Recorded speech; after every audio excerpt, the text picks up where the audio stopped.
शिवाय नमस्तुभ्यम। हर हर महादेव। दोस्तों आज की इस वीडियो में आप सुनेंगे शिव महापुराण के 15वें अध्याय की कथा।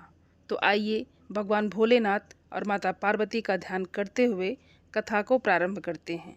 दोस्तों कल के अध्याय में हमने सुना था भगवान भोलेनाथ और माता पार्वती के विवाह का वर्णन, और उसके आगे का वृत्तांत आज की इस वीडियो में सुनेंगे। ब्रह्मा जी कहते हैं कि हे नारद, हिमालय नगर की स्त्रियां आनंद मग्न होकर शिव और पार्वती को लेकर कोहबर में गई।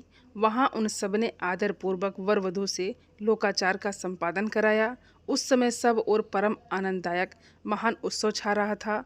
तदनंतर वो स्त्रियां उन लोक कल्याणकारी दंपति को साथ लेकर परम दिव्यवास भवन में गई और वहां भी प्रसन्नतापूर्वक लोकाचार का संपादन किया। इसके बाद गिरिराज के नगर की स्त्रियों ने समीप आकर मंगल कृत करके उन नौ दंपतियों को केली गृह में पहुंचाया और जय ध्वनि करती हुई उनके गठबंधन की गांठ खोलने आदि का कार्य संपन्न किया। उस समय उन नूतन दंपति को देखने के लिए 16 दिव्य नारियां बड़े आदर के साथ शीघ्रतापूर्वक वहां आई।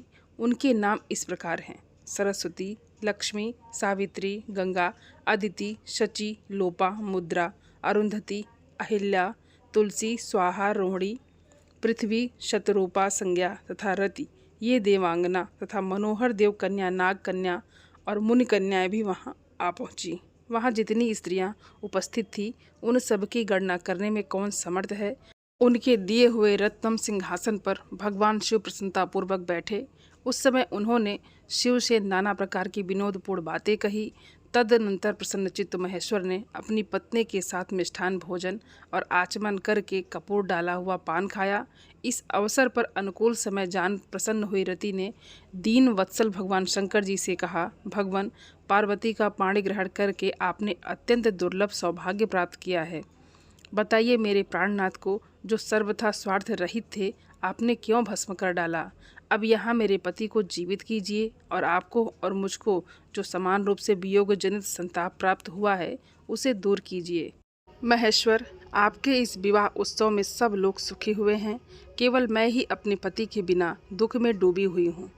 भोलेनाथ प्रसन्न होइए और अपनी कही हुई बात को सत्य कीजिए। चराचर प्राणियों सहित तीनों लोकों में आपके सिवा दूसरा कौन है जो मेरे दुख का नाश करने में समर्थ हो। ऐसा जानकर आप मुझ पर दया कीजिए।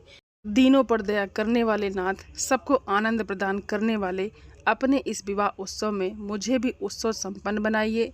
मेरे प्राणनाथ के जीवित होने पर ही अपनी प्रिया पार्वती के साथ आपका सुंदर विहार परिपूर्ण होगा, इसमें संशय नहीं है। सर्वेश्वर, आप सब कुछ करने में समर्थ हैं, क्योंकि आप ही परमेश्वर हैं। यहाँ अधिक कहने से क्या लाभ। सर्वेश्वर, आप शीघ्र मेरे पति को जीवित कीजिए।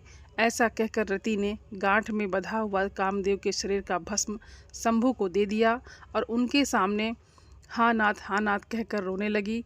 रति का रोदन सुनकर सरस्वती आदि सभी देवियां रोने लगी और अत्यंत दीनवाणी में बोली, प्रभु, आपका नाम भक्त वत्सल है, आप दीन बंधु और दया के सागर हैं, अतः काम को जीवन दान दीजिए और रति को उत्साहित कीजिए। आपको नमस्कार है। ब्रह्मा जी कहते हैं कि हे नारद, उन सब की ये बात सुनकर महेश्वर प्रसन्न हो गए। उन करुणा सागर प्रभु ने तत्काल ही रति पर कृपा की। भगवान शूलपाण की अमृतम दृष्टि पड़ते ही पहले जैसे रूप, वेश और चिन्ह से युक्त अद्भुत मूर्तिधारी सुंदर कामदेव उस भस्म से प्रकट हो गया।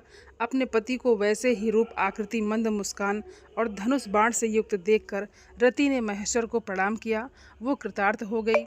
उसने प्राणनाथ की प्राप्ति कराने वाले भगवान शिव का अपने जीवित पति के साथ हाथ जोड़कर बारंबार स्तवन किया। पत्नी सहित काम की हुई स्तुति को सुनकर दया हृदय भगवान शंकर अत्यंत प्रसन्न हुए और इस प्रकार बोले, मनोभव पत्नी सहित तुमने जो स्तुति की है उससे मैं बहुत प्रसन्न हूँ। स्वयं प्रकट होने वाले काम, तुम वर मांगो, मैं तुम्हें मनोवांछित वर दूंगा। शंभू का ये वचन सुनकर कामदेव महान आनंद में निमग्न हो गए और हाथ जोड़ मस्तक झुकाकर गदगद वाणी में बोला। कामदेव ने कहा, देवाधिदेव महादेव, करुणा सागर प्रभु, यदि आप मुझ पर प्रसन्न हैं तो मेरे लिए आनंददायक होइए। प्रभु, पूर्व काल में मैंने जो अपराध किया था उसे क्षमा कीजिए। स्वजनों के प्रति परम प्रेम और अपने चरणों की भक्ति दीजिए। कामदेव का ये कथन सुनकर परमेश्वर शिव प्रसन्न होकर बोले, बहुत अच्छा, इसके बाद उन करुणानिधि ने हंसकर कहा, महामती कामदेव, मैं तुम पर प्रसन्न हूँ। तुम अपने मन से भय को निकाल दो, भगवान विष्णु के पास जाओ और इस घर से बाहर ही रहो। अनंतर काम शिव जी को प्रणाम करके बाहर आ गया। विष्णु आदि देवताओं ने उसे आशीर्वाद दिए। इसके बाद भगवान शंकर ने उस वास भवन में पार्वती को बाएं बिठाकर मिष्ठान भोजन कराया और पार्वती ने भी प्रसन्नतापूर्वक उनका मुंह मीठा किया। तदनंतर वहां लोकाचार का पालन करते हुए आवश्यक कृत्य करके मैना और हिमवान की आज्ञा लेकर भगवान शिव जनवास में चले गए। मुनि उस समय महान उत्सव हुआ और वेद मंत्रों की ध्वनि होने लगी। चारों प्रकार के बाजे बजाने लगे। जनवास में अपने स्थान पर पहुंचकर शिव ने लोकाचार वश मुनियों को प्रणाम किया, श्री हरि को और मुझे भी मस्तक झुकाया। फिर सब देवता आदि ने उनकी वंदना की। उस समय वहां जय जयकार, नमस्कार तथा समस्त विघ्नों का विनाश करने वाली शुभदायिनी वेदी ध्वनि भी होने लगी। इसके बाद मैंने भगवान विष्णु से तथा इंद्र, ऋषि और सिद्ध आदि ने भी शंकर जी की स्तुति की। गिरिजा नायक महेश्वर की स्तुति करके वो विष्णु आदि देवता प्रसन्नतापूर्वक उनकी यथाचित सेवा में लग गए। तत्पश्चात लीलापूर्वक शरीर धारण करने वाले महेश्वर शंभु ने उन सबको सम्मान दिया। फिर उन परमेश्वर की आज्ञा पाकर वो विष्णु आदि देवता अत्यंत प्रसन्न होकर अपने अपने विश्राम स्थान को चले गए। ब्रह्मा जी कहते हैं कि हे तात, भगवान में श्रेष्ठ और चतुर गिरिराज हिमवादी को सुंदर ढंग से सजाया तथा अपने पुत्रों एवं अन्य पर्वतों को भेजकर शिव सहित सब देवताओं को भोजन के लिए बुलाया। जब सब लोग आ गए तब उनको बड़े आदर के साथ उत्तम भोज्य पदार्थ का भोजन कराया। भोजन के पश्चात विष्णु आदि सब देवता विश्राम के लिए प्रसन्नतापूर्वक अपने अपने डेरे में गए। मैना की आज्ञा से साध्वी स्त्रियों ने भगवान शिव से भक्तिपूर्वक प्रार्थना करके उन्हें महान उत्सव से परिपूर्ण सुंदरवास भवन में ठहराया। मैना के दिए हुए मनोहर रत्न सिंहासन पर बैठकर आनंदित हुए शंभु ने उस वास मंदिर का निरीक्षण किया। वो भवन प्रज्वलित हुए सैकड़ों रत्नमय प्रदीप के कारण अद्भुत प्रभा से उद्भव हो रहे थे। वहाँ रत्नमय पात्र तथा रत्नों के ही कलश रखे गए थे। मोती और मणियों से सारा भवन जगमगा रहा था। रत्नम दर्पण की शोभा से संपन्न और श्वेतवरों से अलंकृत था और वो महादिव्य, अति विचित्र, परम मनोहर तथा मन को आह्लाद प्रदान करने वाला उसके फर्श पर नाना प्रकार की रचनाएं की गई थी। शिव जी के दिए हुए वर का ही महान एवं अनुपम प्रभाव दिखाता हुआ वो शोभाशाली भवन शिवलोक के नाम से प्रसिद्ध किया गया था। नाना प्रकार की सुगंधित श्रेष्ठ द्रव्यों से सुवासित तथा सुंदर प्रकाश से भरपूर था। वहाँ चंदन और अगर की सम्मिलित गंध फैल रही थी और उस भवन में फूलों की सेज बिछी हुई थी।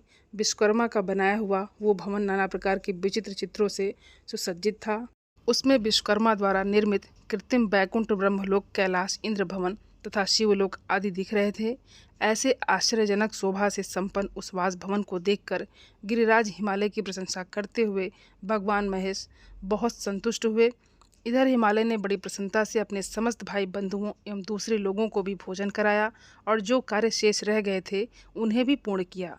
शैलराज हिमालय इस प्रकार आवश्यक कार्य में लगे हुए थे और प्रभात काल होने पर धैर्यवान और उत्साही पुरुष नाना प्रकार की बाजे बजाने लगे। उस समय श्री विष्णु आदि सब देवता सानंद उठे और अपने इष्ट देव देवेश्वर शिव का स्मरण करके वहां से कैलाश को चलने के लिए जल्दी जल्दी तैयार हो गए। उन्होंने अपने वाहन भी सुसज्जित कर लिए। तत्पश्चात धर्म को शिव के समीप भेजा। योग शक्ति से संपन्न धर्म नारायण की आज्ञा से वास गृह में पहुंचकर योगेश्वर शंकर से संयोजित बात बोले, प्रमित गणों के स्वामी महेश्वर, उठिए, आपका कल्याण हो। आप हमारे लिए भी कल्याणकारी होइए। जनवास में चलिए और वहाँ सब देवताओं को कृतार्थ कीजिए। धर्म की ये बात सुनकर भगवान महेश्वर हंसे। उन्होंने धर्म को कृपा दृष्टि से देखा और शैया त्याग दी। इसके बाद धर्म से हंसते हुए कहा, तुम आगे चलो, मैं भी वहाँ शीघ्र ही आऊँगा। इसमें संशय नहीं।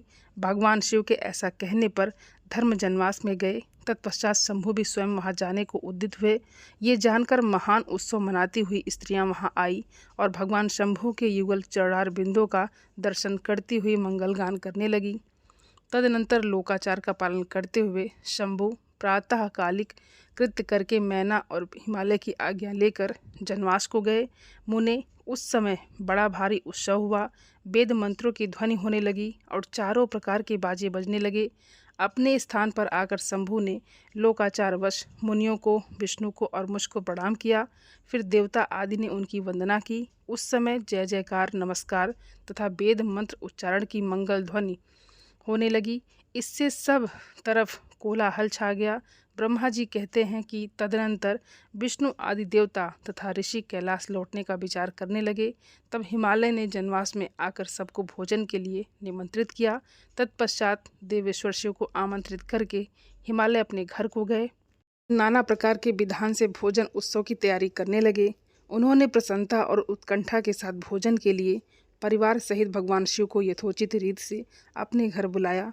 शंभु के, विष्णु के और मेरे अन्य सब देवताओं के, मुनियों के तथा वहां आए हुए अन्य सब लोगों के भी चरणों को बड़े आदर के साथ धोकर उन सबको गिरिराज ने मंडप के भीतर सुंदर आसनों पर बैठाया। फिर अपने भाई बंधुओं को साथ लेकर उनके सहयोग से उन सब अतिथियों को नाना प्रकार के सरस पदार्थों द्वारा पूर्णतया तृप्त किया। मेरे, विष्णु के तथा शंभु के साथ सब लोगों ने अच्छी तरह भोजन किया। नारद विधिवत भोजन और आचमन करके तृप्त और प्रसन्न हुए सब लोग हिमालय से आज्ञा लेकर अपने अपने डेरे पर गए। मुनि, इस प्रकार तीसरे दिन भी गिरिराज ने विधिवत दान, मान और आदर आदि के द्वारा उन सबका सत्कार किया। चौथा दिन आने पर शुद्धता पूर्वक सविति चतुर्थी कर्म हुआ, जिसके बिना विवाह यज्ञ अधूरा ही रह जाता है। उस समय नाना प्रकार का उत्सव हुआ। साधुवाद और जय जयकार की ध्वनि हुई। बहुत से सुंदर दान किए गए। भांति भांति के सुंदर गान और नृत्य हुए। पांचवें दिन सब देवताओं ने बड़े हर्ष और अत्यंत प्रेम के साथ शैलराज को सूचित किया कि अब हम लोग यहाँ से जाना चाहते हैं, आप आज्ञा प्रदान करें। उनकी ये बात सुनकर गिरिराज हेमवान हाथ जोड़कर बोले, देवगण, आप लोग कुछ दिन और ठहरें और मुझ पर कृपा करें। ये कहकर उन्होंने स्नेह के साथ उन देवताओं को, भगवान शिव को, विष्णु को, मुझको तथा अन्य लोगों को बहुत दिनों तक ठहराया और प्रतिदिन विशेष आदर सत्कार किया। इस प्रकार देवताओं के वहाँ रहते हुए बहुत दिन बीत गए। तब उन सब ने गिरिराज के पास सप्तऋषियों को भेजा। सप्तऋषियों ने हिमवान और मैना से संयोजित बात कहकर उन्हें समझाया, परम शिव तत्व का वर्णन किया तथा प्रसन्नतापूर्वक उनके सौभाग्य की सराहना की।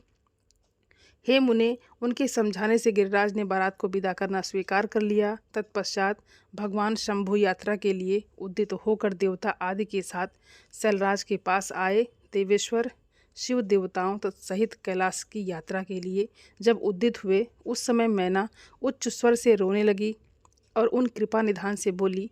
मैना ने कहा, कृपानिधि, कृपा करके मेरी शिवा का भली भांति लालन पालन कीजिएगा।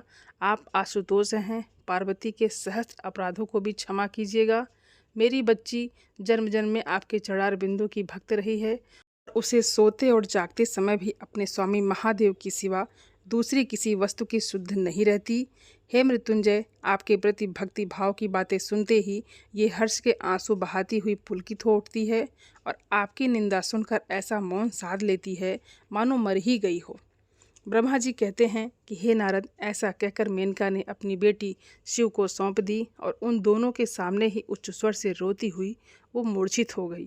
तब महादेव जी ने मैना को समझाकर सचेत किया और उनसे विदा लेकर देवताओं के साथ महान उत्सव पूर्वक यात्रा की।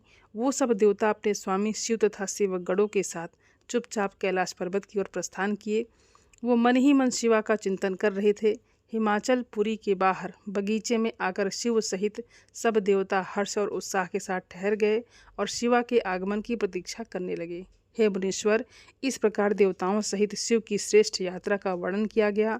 अब शिवा की यात्रा का वर्णन सुनो, जो बीरा व्यथा और आनंद दोनों से युक्त है। तो आज की कथा यहीं पर समाप्त होती है। इसके आगे का वृत्तांत आप कल की कथा में सुनेंगे। दोस्तों, उम्मीद करती हूँ ये वीडियो आप सभी लोगों को बहुत अच्छी लगी होगी और आप सभी सनातनी भाई बहनों से मेरा विनम्र निवेदन है, मेरे चैनल को सब्सक्राइब ज़रूर कर लें और वीडियो को लाइक और अपने फैमिली फ्रेंड के साथ शेयर ज़रूर करें। आप सभी को हर हर महादेव। धन्यवाद दोस्तों।